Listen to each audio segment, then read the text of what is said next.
Assalomu alaykum hurmatli muxlislar. Dushanba tongi hammaga muborak bo'lsin. Taninglar sog'mi, yaxshi yuribsizlarmi? Xo'p, kecha bir video chiqargan edim. Bedani pressini, demak, elektr arrada kesib maydalab bo'ylaga berishni. Xo'p, buni bir videoda ko'rib qilganman, o'zim ixtiro qilmaganman bu narsani, lekin baribir bir o'rganib qilsa yaxshi-da, bir maslahatlar bilan. Endi maslahat bo'ldiki, ko'p drabilka yaxshi, drabilka manfaatli bo'ladi deb. To'ppa-to'g'ri, drabilka yaxshi, zo'r narsa. Tem bo'la sal kichikroq qilib maydalab beriladi. Yaxshi bo'ladi, nishxo'r chiqarmaydi qo'ylar. Endi nima bo'luvdiki, bir 10 yil, 15 yil oldin men mana shu drabilkani ishlatib ko'rganimda juda tarillab, shovqinli bo'lib ishlab, keyin yana juda ham chang. Endi atrofimda qo'shnilar bor. Shularga bir jabr bo'lib qolmasin degan maqsadda keyin uni qilmay qo'ygan edim. Bir yarim yilcha qilganman. Qarasam juda shovqin, odamga yoqmaydi.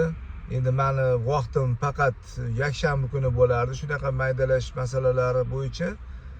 Endi oddiy kuni hamma uyda bo'ladi, dam olayotgan bo'ladi. Mana tarillab tursa, qo'shningiznikida yoqmaydi baribir. O'shaning uchun to'xtatib qo'ygan edim. Keyin u drabilkani ishqib qaysidir baraka topkir davoldan tushib, o'g'irlab ham ketgan edi-da. O'sha bilan qutulgan edim, qarochiga, o'sha drabilkada.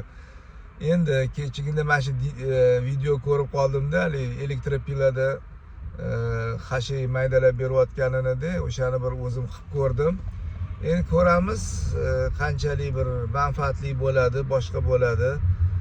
Bir xilla endi yozishibdi, anaqa o'sha elektropilada moy otilib chiqib, hidlantirib qo'y yemay qo'yishi mumkin deb. Hozircha yeyapti, bir hidini sezganim yo'q, endi vaqt ko'rsatadi.